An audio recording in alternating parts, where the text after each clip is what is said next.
Oke, Assalamualaikum warahmatullahi wabarakatuh. Teman-teman media masih setia menunggu hasil pemeriksaan saksi hari ini. Jadi perlu kami sampaikan bahwa kami baru saja melaksanakan pemeriksaan saksi ya. Yaitu klien kami ada 3 orang yang hari ini diperiksa. Ada satu YouTuber, 1 aktivis, kemudian 1 lagi wartawan ya, Mas Arief. Dan pemeriksaan hari ini didampingi oleh kami selaku tim kuasa hukum dari Roy Suryo CS. Ya, pemeriksaan ini berlangsung 10 jam lebih, ya. Dan ini tidak kalah dengan pemeriksaan Pak Abraham Samad yang juga 10 jam ya. Jadi pemeriksaan hari ini cukup luar biasa ya. Dan untuk daftar pertanyaannya tadi, untuk saksi Arief Nugroho selaku seorang wartawan, itu daftar pertanyaannya adalah ada 54 pertanyaan yang ditanyakan oleh penyidik Polda Metro Jaya. Kemudian Bu 36. Mary 36 pertanyaan ya. Jadi kami sudah menjawab, klien kami sudah menjawab semua pertanyaan yang diajukan.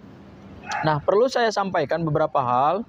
Ini terkait dengan relevansi antara apa yang sekarang sedang disidik oleh Polda Metro Jaya, yaitu adanya dugaan tindak pidana pencemaran nama baik, fitnah, kemudian juga Undang-Undang ITE, kemudian juga adalah penghasutan, gitu ya. Ini sama sekali kalau kita lihat relevansinya ini memang tidak punya korelasi yang cukup signifikan ya, terutama kepada saksi yang dalam kapasitas sebagai wartawan dan YouTuber ya. Tadi di dalam pemeriksaan ada beberapa pertanyaan yang dikonfrontir kepada saksi terkait dengan pertemuan di beberapa tempat ya, dimulai dari pertemuan di Bareskrim Polri pada saat TPUA membuka laporan terhadap Pak Joko Widodo dalam dugaan tindak pidana pemalsuan dokumen. Kemudian juga ada video pada saat TPUA melakukan audiensi di DPD RI untuk mencari dukungan atau menyampaikan dukungan terkait dengan upaya untuk membuka ya dugaan pemalsuan dokumen berupa ijazahnya Pak Jokowi. Kemudian juga ada video yang terkait di DPD, kemudian di Bareskrim Polri, kemudian di tempatnya Pak Egy Sudana juga ya. Nah, ada beberapa pertanyaan-pertanyaan yang sangat sama sekali tidak relevan kepada saksi. Misalnya yang berkaitan dengan apakah saudara saksi mengenal dengan TPUA, ya, itu tidak relevan.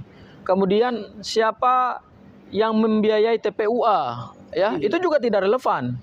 Kemudian juga apakah saksi menjadi operator dari sekian channel YouTube ya yang berhubungan dengan isu ijazah palsu ya, termasuk juga apakah ada hubungan dengan Abraham Samad Speak Up ya, channel YouTube-nya gitu. Nah, ini pertanyaan-pertanyaan yang sebenarnya tidak ada relevansinya gitu.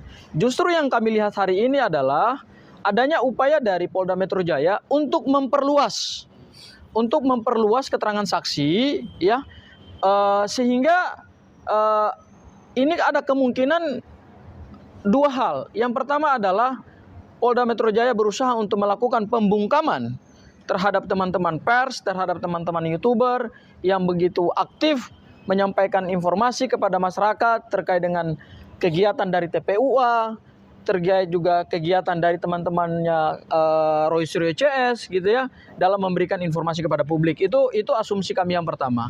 Dan yang kedua adalah ini jangan sampai ada upaya untuk memperluas calon tersangka. Ya, karena berdasarkan SPDP resmi yang dikirim Polda Metro Jaya kepada Kejaksaan Tinggi DKI, itu ada 12 terlapor. Ya, dan tidak menutup kemungkinan berdasarkan materi-materi pemeriksaan hari ini dan nanti ada juga saksi-saksi baru yang akan diperiksa ke depan, ini tidak menutup kemungkinan ternyata Polda Metro Jaya bukan hanya menyasar 12 orang, tetapi kemungkinan calon-calon yang akan terlapor yang statusnya bisa tersangka, kemudian saksi bisa dinaikkan juga statusnya sebagai tersangka. Ini bisa lebih luas lagi gitu loh. Artinya kalau lebih luas lagi, berarti kita melihat di sini Polda Metro Jaya tidak fokus terhadap perkara pidana gitu ya. Unsur utama dalam perkara ini kan adalah adanya dugaan tindak pidana pencemaran nama baik yang dilaporkan oleh Pak Jokowi. Kalau itu yang dilaporkan, berarti harusnya penyidik Polda Metro Jaya fokus kepada pasal 310, 311 dan 20 pasal 310, 311 KUHP ya, dan kemudian pasal 27A Undang-Undang ITE yang berkaitan dengan fitnah dan pencemaran nama baik di dalam Undang-Undang ITE. Nah, kalau penyidik mau fokus saja di laporannya Pak Jokowi ya, yang merasa dirinya dihinakan, direndahkan itu ya, menurut saya tidak perlu lagi memperluas saksi gitu ya, klaster saksi. Karena sekarang bukan hanya aktivis, bukan hanya akademisi yang diancam kemerdekaannya, tetapi yang sekarang terjadi adalah ini teman-teman wartawan ditarik, kemudian teman-teman YouTuber juga ditarik. Kami melihat bahwa jangan sampai kemudian Polda Metro Jaya keluar dari pokok perkaranya gitu loh. Pokok perkaranya kan adalah pencemaran nama baik terhadap Pak Jokowi.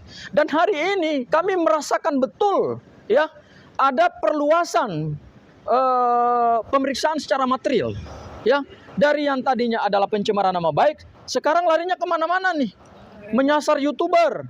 Jadi kalau ada YouTuber mengunggah suatu informasi yang dia rekam di suatu tempat, kemudian itu dianggap melakukan pencemaran, penghinaan, kemudian mengadu domba masyarakat. Wah, ini bahaya ini untuk kebebasan dan kemerdekaan kita dalam menyampaikan informasi publik, kebebasan kita berpendapat. Hari ini kami sebagai kuasa hukum Roy Suryo CS baru merasakan dan melihat materi pemeriksaan. Selama ini kami belum tahu kira-kira apa korelasi antara saksi dari pihak YouTuber, kemudian saksi dari pihak wartawan. Ini apa korelasinya dan apa substansinya? Ternyata hari ini kami baru membaca dan mengalami sendiri proses pemeriksaan itu. Kami melihat bahwa Polda Metro Jaya sekarang sedang melakukan perluasan materi ya, kemudian memperluas klaster pemeriksaan saksi. Dan bisa saja akibat dari perluasan materi penyidikan hari ini, kemudian memperluas klaster saksi, kita takut jangan sampai, kita khawatir jangan sampai ini juga memperluas kemungkinan calon tersangka. Ya. Ini kita sebut ini upaya kriminalisasi nih. Ini benar-benar kriminalisasi. Kalau Polda Metro Jaya betul-betul ingin menyidik dugaan pencemaran nama baik laporannya Pak Jokowi, fokus saja di situ. Nanti kita uji gitu loh. Dalam tahapan penyidikan ini kan kita akan uji alat bukti, ya. Jangan lagi tarik teman-teman yang tidak tahu menahu. Kasihan loh. Ini hari ini Mas Arief ini adalah seorang wartawan yang punya kartu pers yang resmi dan terdaftar di Dewan Pers, ya. Seharusnya berdasarkan Undang-Undang Nomor 40 tahun 1999 tentang kebebasan pers dan berdasarkan MOU kesepakatan bersama antara Dewan Pers dengan Mabes Polri, Bareskrim Mabes Polri, terhadap teman-teman wartawan, teman-teman YouTuber, itu kan perlu diklarifikasi dulu, tidak ujuk-ujuk langsung dimintai keterangan gitu, terkait dengan berita yang mereka unggah, yang mereka upload gitu, yang mereka sama sekali tidak mengubah isi berita itu, dan mereka tidak dalam kapasitas memberikan pernyataan kepada media gitu. Mereka ini sama seperti teman-teman Kompas, sama seperti teman-teman iNews, sama seperti teman-teman Metro TV, seperti teman-teman TV One, hanya memberitakan saja. Tapi di Republik yang hari ini kita sudah merasakan 80 tahun kemerdekaan, memberitakan suatu berita itu bisa dianggap sebagai turut serta. Ini yang kita khawatirkan. Ini kita khawatirkan. Jangan sampai pasal 55 KUHP sebagai pasal turut serta itu digunakan dalam perkara ini gitu. Karena materi pemeriksaannya sudah mengarah ke sana gitu. Dan kami merasa bahwa ini ada upaya kriminalisasi nih. Upaya membungkam kebebasan pers, upaya menutup ruang untuk kita berdialog, kita berdiskusi, kita menyampaikan informasi kepada publik, dan hal itu kami rasakan hari ini pada saat pemeriksaan. Ya, ini tentu yang kita sesalkan. Ya, jadi mudah-mudahan Polda Metro Jaya terbukalah. Jangan lagi memperluas perang gitu loh. Jangan lagi memperluas area permainan ini gitu loh. Jangan lagi menyeret pihak-pihak yang tidak punya peran, tidak punya kapasitas dalam perkara ini, tapi harus diseret dan dipaksa untuk memberikan keterangan. Kemudian keterangannya itu bisa membahayakan dirinya sendiri dan membahayakan orang lain. Padahal kalau kita lihat dari 3 klaster pasal yang dipakai, saya bagi 3 klasternya nih. Klaster pertama adalah delik pencemaran nama baik. Itu pasal 310, 311 KUHP, 27A Undang-Undang ITE. Klaster kedua, itu berkaitan dengan delik dokumen elektronik.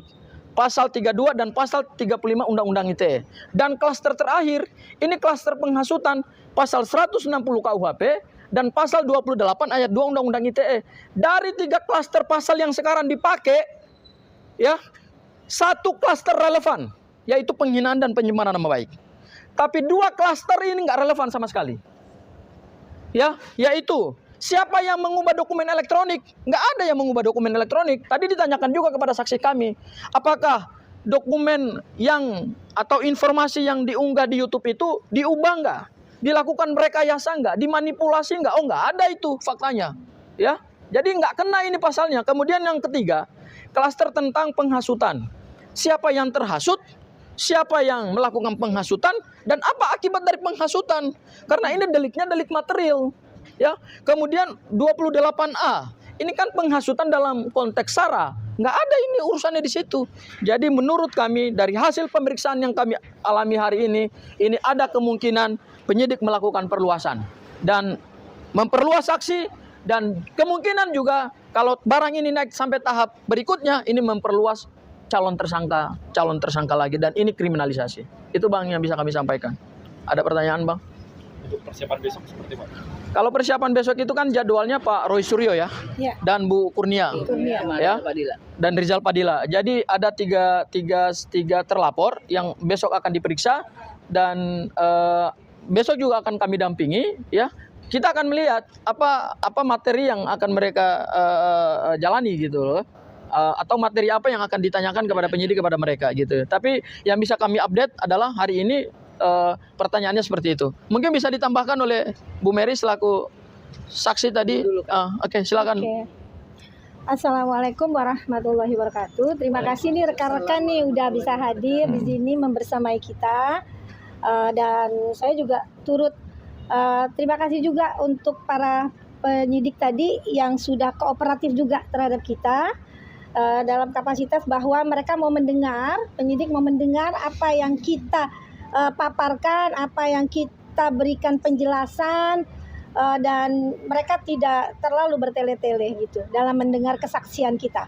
Tapi prinsipnya sama seperti tadi yang rekan saya sudah paparkan, pada intinya adalah kerangka berpikirnya sama seperti itu.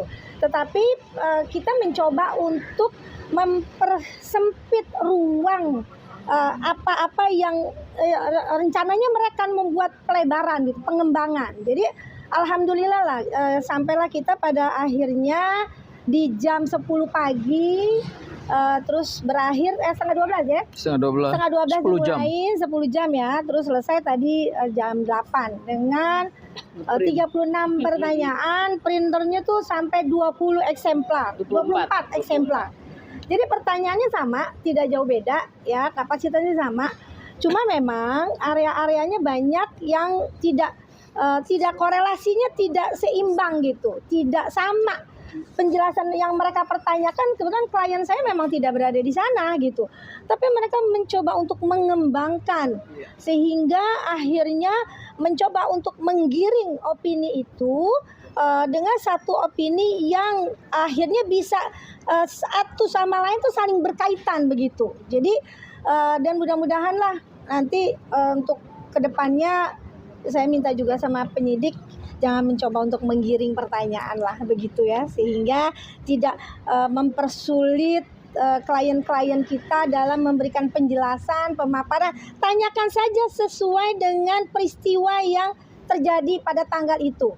Kalau ini kan tidak dikembangkan kemana-mana dulu, baru mereka mencoba untuk akhirnya menggali dan lain sebagainya. Mungkin itu saja kali ya. Ada yang mau ditambahin sama klien Bu saya, Mary. Bu Mary? Oke. Jadi dari Apa tambahnya? surat undangan, surat panggilan itu mengacu pada salah satu podcast tertanggal 22 Januari. Ditulisnya cuma itu. Jadi kami sebagai saksi untuk satu kejadian, yaitu podcast di daerah Jakarta Pusat tanggal 22 Januari 2025.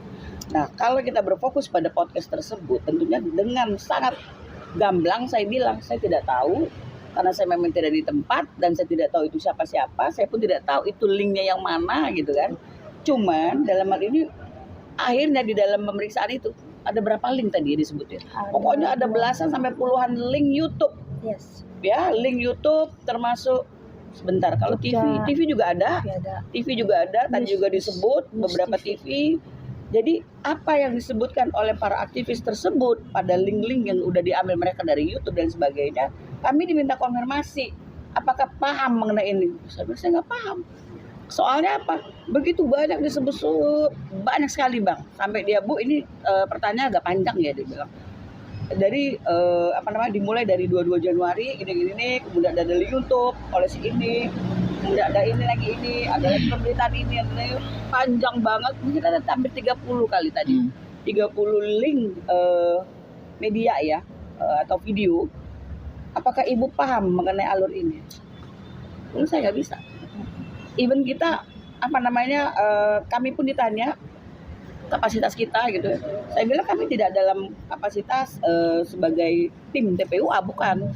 Dan kami bukan simpatisan dari TPUA, kami hanya emak-emak, betul ya emak-emak ya? Betul. Emak-emak yang masih ada waktu untuk negara ini. Dan kami terpanggil untuk istilah gini loh, terserah lah mau ijazah asli atau palsu, terserah gitu ya. Yang penting ya tunjukin aja gitu loh ijazahnya. Jadi kita nggak berpanjang-panjang. Jangan banyak-banyak korban, nggak jelas, kasihan. Dan satu lagi, yang ngelaporin, kan tadi disebut tuh Bang, laporan siapa-siapa, kami nggak kenal. Kami nggak kenal mereka Jokowi, siapa. ya? Kami nggak kenal siapa. Cuma satu yang kita kenal, yaitu Jokowi. Bapak Insinyur Joko Widodo. Selebihnya kami nggak kenal.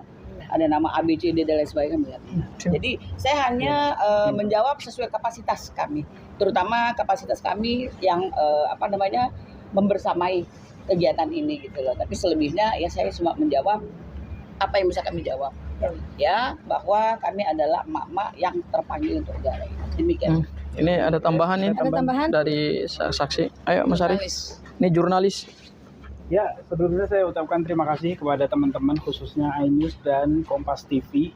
Dan saya di sini sebagai jurnalis resmi dari SNN, Satu Indonesia News Network, yang tadi dipanggil menjadi saksi ke dalam. Dan secara pribadi sebenarnya saya tersinggung atas panggilan ini karena sebagaimana teman-teman di sini sebagai jurnalis juga mempunyai pekerjaan yang sama dengan saya, seharusnya itu sudah ada ruang sendiri untuk para jurnalis bisa meminta klarifikasi, bisa memberikan somasi apabila terdapat video ataupun berita yang dianggap menyinggung orang lain.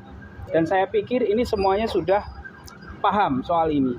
Tapi akhirnya pada hari ini saya dipanggil untuk 5 video setidaknya. Dan ternyata dari kelima video itu 3 videonya itu bukan saya ya yang kemudian memberitakan itu, sama sekali tidak ada hubungannya dengan saya. Saya hanya ada 2 video. Dan di dalam video itu pun seperti yang hari ini teman-teman sedang syuting.